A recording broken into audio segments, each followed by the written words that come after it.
تھی. حکمت کا تو آغاز انجیل سے ہوتا ہے، اس سے پہلے حکمت ہے ہی نہیں. تورات میں حکمت ہے ہی نہیں، خالی حکمت سے.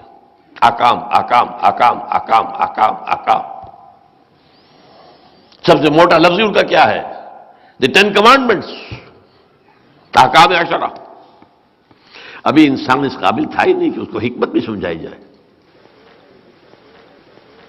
لہذا ابھی جب وہ تکمیل ہونے والی تھی، وہ جب ہو گئی ہم نے اس کو محفوظ کر دیا. تمہارا معاملہ یہ نہیں تھا. یہ ہے وہ بات جو میں نے ایک دفعہ ایک قادیانی نوجوان سے میری بات ہوئی. میں نے اس سے سوال کیا جو اسی بات پر کہ وہی تو رحمت ہے، نبوت رحمت ہے، محمد پر رحمت کامل ہو گئی، لیکن رحمت بند کیسے ہو سکتی ہے؟ میں نے کہا کیا تم یہ مانتے ہو کہ قرآن میں ہدایت کامل ہو گئی؟ جی بالکل بالکل بالکل مانتے ہیں. نمبر 2 مجھے یہ بتاؤ تمہارے خیال میں قرآن محفوظ ہے یا اس میں تحریف ہو گئی؟ نہیں نہیں نہیں، محفوظ ہے. تو پھر مزید ہدایت کی گنجائش بتاؤ مجھے کہاں سے نکلے گی؟ یا تو کامل نہ ہوئی ہوتی تو ابھی کامل ہونی ہے، نبی چاہیے، سلسلہ جاری رہنا چاہیے. گلاس ابھی پورا بھرا نہیں ہے تو پانی ڈالنا چاہیے. بھر گیا تو کہاں لے جائیں گے؟ یا کہ بھر تو گیا تو گر گیا کچھ، اچھا لے آؤ بھائی دوبارہ. 2 باتیں منوا لو. اگر قرآن میں ہدایت کامل ہو گئی اور اگر وہ محفوظ ہے تو کوئی منطقی کوئی عقلی دلیل نہیں ہے کہ جس کی روح سے نبوت اور وحی کے جاری رہنے کا تصور پیدا ہو سکتا ہو. فبہت الذی کفر، وہ نوجوان جھگڑالو نہیں تھا، اس نے بات سمجھی. اب پتہ نہیں اس کے بعد کیا ہوا اس کا، لیکن یہ کہ یہ ہے دلیل تکمیل دین، تکمیل ہدایت، جو اصل ہے حضور کا مرتبہ اور مقام. اس کو اگر نمایاں ہم نہیں کرتے تو پھر یہ دوسرے جو جتنے فتنے ہیں ان کا سد باب نہیں ہوتا. اب دوسری بات پر آئیے، الہدی دین حق. یہ دین حق کیا ہے؟ نظام زندگی. اس کا بھی ارتقاء ہوا کہ نہیں ہوا؟ اب یہ پولیٹیکل سائنس کا مسئلہ ہے، جو لوگوں کے موضوع ہے وہ اس میں دلچسپی لیں گے. ایک زمانہ تھا کہ ہمارے آباء و اجداد رہتے تھے غاروں میں، اور غار کا معاملہ کیا تھا؟ آئم دمانار کفال سروے، میں مالک ہوں اس کا، بات ختم. کوئی نظام اور تھا ہی نہیں، کوئی میونسپلٹی، کوئی سڑکوں کے اوپر لائٹیں آن کرنا، کچھ بھی. ہر ایک آزاد تھا جو جائے کرے. یہ ذرا نوٹ کیجیے، آزاد. اگلی سٹیج آئی، قبیلے کا تصور آیا. ایک قبیلے کا شیخ ہے، تم اس قبیلے کے آدمی ہو. قبیلے کا ایک نظام ہے، سردار قبیلہ کا حکم ماننا ہوگا. ہمارے قبیلے کا یہ رواج ہے، یہ رسم ہے، یہ ریت ہے، یہ روایت ہے، کرنی ہوگی. یہ گویا کہ تمدن کی طرف پہلا قدم تھا. تمدن، یہ 2 الفاظ ہیں، تہذیب اور تمدن. یہاں بات تمدن کی ہو رہی ہے. اور میں نے نوٹ جو کرایا ہے، پہلے قدم پر آزادی آزادی، اب یہاں کچھ نہ کچھ جگڑ بند شروع ہو گئے. تمہیں پسند ہو یا نہ پسند ہو، you belong to such and such tribe, اور اس کی جو رسم ہے وہ یہ ہے، you have to complete it. اگلا دور آیا، ایک قبیلے نے اپنا شہر بھی بنا لیا، ایک گرد فصیل بھی کھینچ لی، اپنے نظام کو مستحکم کر. ایک قبیلے کی شہری ریاست قائم ہو گئی. مکہ ایک قبیلے کی شہری ریاست تھا جب حضور کے جب بعثت ہوئی ہے. وہاں کوئی نہیں رہ سکتا تھا سوائے قرشی کے، یا قرشی کا حلیف، یا قرشی کا غلام، یا قرشی کی امان میں آ جائے تو رہ سکتا ہے مکہ، ورنہ نہیں. ادروائز اس کی کوئی سیفٹی نہیں. لیکن پھر اگلی سٹیج آئی، کئی قبیلے ایک جگہ جمع ہو گئے، ہم رہ گئے بھئی یہاں پر. اب جب یہ معاملہ ہوا تو سوال پیدا ہو گیا، ایک چیز کا آغاز ہوا، اگر وہ سمجھ لیجئے، دی کانسیپٹ آف کانسٹیٹیوشن. بھئی ہر قبیلہ تو یونٹ ہے، اس کا اپنا سردار ہے، یہ اس کا سردار ہے، اس کا سردار ہے، اپنا اپنا نظام ہے. آپس میں انٹریکشن کس بنیاد پر ہوگا؟ اگر ایک شہر میں رہنا ہے تو کچھ چیزیں طے کرنی پڑیں گی. آپ حیران ہوں گے کہ مکے مدینے میں، مکہ تو تھا نا ایک شہر ایک قبیلہ، مدینہ 5 قبیلے تھے، 3 یہودی اور 2 اصل عرب، اوس اور خزرج۔ یہودیوں کا بھی کچھ نظام اپنا تھا، ان کے ہاں سردار بھی تھے اور ان کے ہاں مفتی بھی تھے، علماء بھی تھے، تورات کے ماننے والے بھی، یہاں تو کچھ بھی نہیں تھا۔ ان کے ہاں یہ طے تھا کہ اگر اوس کا کوئی نوجوان کسی خزرجی کو قتل کر دے گا تو 3 گنا دیت دینی ہوگی، 3 ٹائمز بلڈ منی، اور خزرجی قتل کرے گا اوسی کو تو ودڑ دینی پڑے گی۔ اب آپ سوچئے کسی اوسی نوجوان کا خون نہیں کھولتا ہوگا، یہ میرا بلڈ جو ہے یہ 1/3 قیمت کا ہے اس خزرجی کے مقابلے میں۔ But if you have to live here you have to accept. اس کے بعد اگلی سٹیج آئی، اب امپائرز قائم ہوئی، امپائرز، ایرانین امپائر، کئی 100 سال سے یہ عرب کے شمال میں دو امپائرز تھے، کئی 100 سال سے ادھر ایرانین امپائر، دی سیسنڈ امپائر، اور ادھر دی رومن امپائر۔ یہ امپائر اب کیا تھے؟ اب فوجیں بنائی گئیں، اب محل کھڑے کیے گئے، فوجیں جو کہ تربیت یافتہ ہیں، مسلح ہیں، فوجی ہیں، اور انہوں نے، بادشاہوں نے عوام کی گردنوں پر اپنی بادشاہی کا، اپنی خدائی کا تخت رکھا۔ ظلم، محنت کرے گا مزارع، ایش کرے گا جاگیردار اور بادشاہ، اور ذرا کسی نے سر اٹھایا فوج سر کو چل جائے گی تمہارا۔ یہ بیچارہ بیٹھا ہوا اپنے کرگیا کے اوپر، یہ کپڑا بن رہا ہے اندر، اتنا تمہیں دینا پڑے گا ٹیکس، نہیں لوگے تو کھڑی ہے لیجنڈ، ہمارے رومن لیجنڈز موجود ہیں، ابھی تمہارا سر ختم ہو جائے گا۔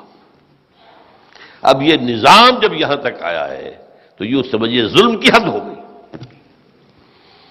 عام انسان غلام، مقہور، مظلوم، کھانے کو نہیں، پہننے کو نہیں، جاگیرداروں کے گل چھڑے عیش، بادشاہ کے محل، مشرق و مغرب کا نسوانی حسن جمع کر دیا گیا، کنیزوں کی فوجیں موجود ہیں۔ یہ ہے وہ وقت جب کہ یوں سمجھیے کہ نظام کی سختی جکڑ بندی اپنی انتہا کو پہنچ گئی۔ کہیں کسی کسانوں نے ریوولٹ کی ختم کر دی گئی، کہیں کسی اور نے ریوولٹ کی ختم کر دی گئی، اب تو اٹھنا مشکل ہوتا تھا۔ یہ وقت تھا جب کہ اب محمد الرسول اللہ آئے صلی اللہ علیہ وسلم۔ اور ایک بات نوٹ کیجئے خدا کے لیے، اس کے بعد سے لے کے آج تک انسان کی اصل ضرورت ایک عادلانہ نظام ہے۔ اس نظام میں ہم جکڑے ہوئے ہیں۔ آج کا نظام کیا ہے؟ جو آپ کی حکومت طے کر دے گی نصاب وہ پڑھایا جائے گا، آپ تو مجبور ہیں، you wash your hands of your son, آپ داخل کر دیجیے، اس کے بعد آپ کے ہاتھ میں کیا ہے؟ وہ تو جو پڑھائیں گے وہ پڑھے گا۔ کون بنائے گے ان کے کریکلم؟ کون بنائیں گے ان کے کون نصاب بنائیں گے؟ اب جو دھویا جا رہا ہے ہمارے نصاب کو تقریباً پورے عالم اسلام میں، سب سے بڑھ کر سعودی عرب میں، اسلام کی باتیں نکالو، اور یہ تحریک پاکستان نکالو تم اپنے کورسز سے، ریڈ ہسٹری ایز ہسٹری، نہیں کسی آئیڈیالوجی کے حوالے سے مت پڑھو۔ یہ سارا اب کیا کریں ہم؟ کہاں لے جائیں بچوں کو؟ غاروں میں مت کر دیں۔ آپ اپنے گھر میں ٹیلی ویژن نہیں لائیں گے، بچہ کہیں باہر جا کے دیکھے گا، اب پٹواڑی کی دکان پر دیکھے گا، دودھ والے کی دکان پر دیکھے گا، پڑوسی کے گھر چلا جائے گا۔ یو کانٹ ڈو اینی تھنگ۔ مجبوری جب تک نظام نہ بدلو۔ جو شاہ ولی اللہ دہلوی کہتے ہیں، جس نظام میں تقسیم دولت کا نظام غلط ہو جائے، نتیجہ کیا نکلتا ہے؟ ایک طرف دولت کے انبار ہیں، گلچھرے ہیں، عیاشیاں ہیں، عیش ہیں، بلٹ پروف گاڑیاں ہیں، محل ہیں، اور ایک طرف بھوک ہے، فاقہ ہے۔ اور بڑا پیارا لفظ استعمال کیا ہے، انسان کی حیثیت بار برداری کے اونٹ سے زیادہ نہیں رہتی۔ وہ انسان رہتا ہی نہیں، صبح سے شام تک کمر توڑ دینے والی محنت جو کر رہا ہے، پھر بھی 2 وقت کی روٹی پوری نہیں چل رہی، آپ توقع رکھتے ہیں کہ وہ اللہ سے دوڑ لگائے گا رات کو کھڑے ہو کر؟ خود حضور نے فرمایا کاد الفقر ان یکون کفرا، فقر جو ہے وہ تو کفر تک پہنچا دیتا ہے انسان کو۔ یہ فقر نہیں ہے جو خودکشیاں کروا رہا ہے، یہ فقر ہے کہ نہیں؟ ماں اپنے 3 بچیوں سمیت آ کر اور ریل کے انجن کے سامنے کودتی ہے، تو وہ کہتے ہیں کہ جب ایسا ہو جائے تو یہ ایک 2 دھاری تلوار ہے، ایک تلوار ہے 2 دھار، ادھر بھی کاٹتی ادھر بھی کاٹتی۔ اگر ڈسٹریبیوشن آف دی ویلتھ کا نظام غلط ہے، ایک طرف انبار ہوں گے دولت کے، نتیجہ کیا نکلے گا؟ عیاشیاں ہوں گی، بدماشیاں ہوں گی، گلچھرے ہوں گے، سب کچھ ہوگا کہ نہیں ہوگا؟ ادھر بھی کاٹا، اخلاقی طور پر کاٹ دیا، ادھر بھوک ہے، فاقہ ہے، تو دنیا نے تیری یاد سے بیگانہ کر دیا، تو اس سے بھی دل فریب ہے غم روزگار کے، کہاں خدا، کہاں آخرت، کہاں قرآن، کہاں کی فکر اس کو بیچارے کو؟ وہ تو بار برداری کا اونٹ ہے، کوڑوں کا بیل ہے، نتھنگ مور دین دیٹ۔ میں اسی لیے کہتا ہوں شاہ ولی اللہ دہلوی کے بارے میں جو میں نے کہا تھا، ان کا سوشل تھاٹ بہت ہائٹ پر ہے، بہت ہائٹ پر۔ یہ ہے وہ مسئلہ جب کہ حضور تشریف لائے اور دین حق عطا کیا اللہ نے آپ کے ذریعے سے۔ اب یہ میں نے آپ کو بتایا پہلے بھی، دین حق صرف قرآن پر نہیں بنے گا، الہدی و دین الحق ہے۔ اس میں درمیان میں واو کون سا ہے؟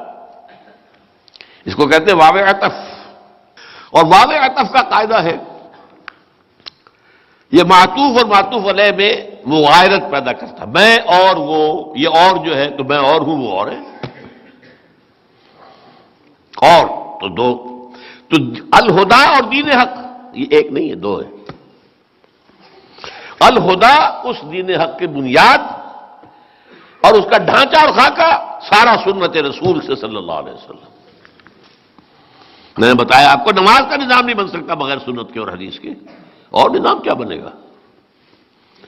اور جنہوں نے حدیث سے امت کا رخ موڑا ہے، پھیرا ہے، میرے نزدیک بہت بڑے ظالم لوگ تھے، بہت بڑے ظالم لوگ۔ آج بھی فتنہ پھیل رہا ہے، پرویزیت ہو، مشرقیت ہو، یہ سب کیا ہے؟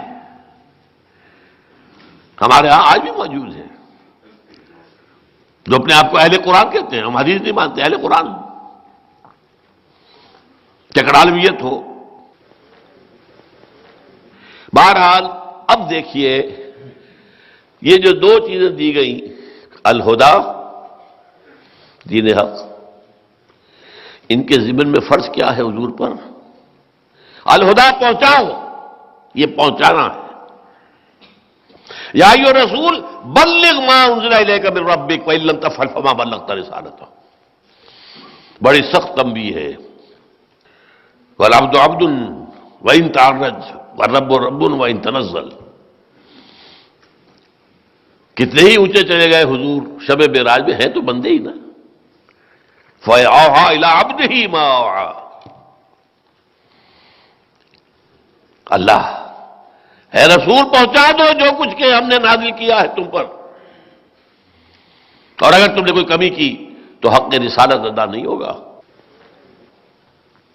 اور قیامت کے دن ہم پوچھیں گے، سورہ اعراف کی 6 آیت ہے، فَلَنَسْأَلَنَّ الَّذِينَ أُرْسِلَ إِلَيْهِمْ وَلَنَسْأَلَنَّ الْمُرْسَلِينَ، ہم پوچھ کر رہیں گے ان سے بھی جن کی طرف ہم نے اپنے رسولوں کو بھیجا، تم تک ہمارے رسولوں کا پیغام آیا کہ نہیں؟ اور ہم پوچھیں گے ان سے بھی جن رسول بنا کر بھیجا، تم نے ہمارا پیغام پہنچا دیا تھا کہ نہیں؟ یہی وجہ ہے کہ خطبہ حجۃ الوداع میں ذرا اندازہ کیجئے کیا تشویش ہوگی ذہن میں حضور کے، جس کی وجہ سے آپ نے اینڈ میں سوال کیا ہے۔ 1.25 لاکھ کا مجموعہ ہے، الا هل بلغت، 3 دفعہ ایک لفظ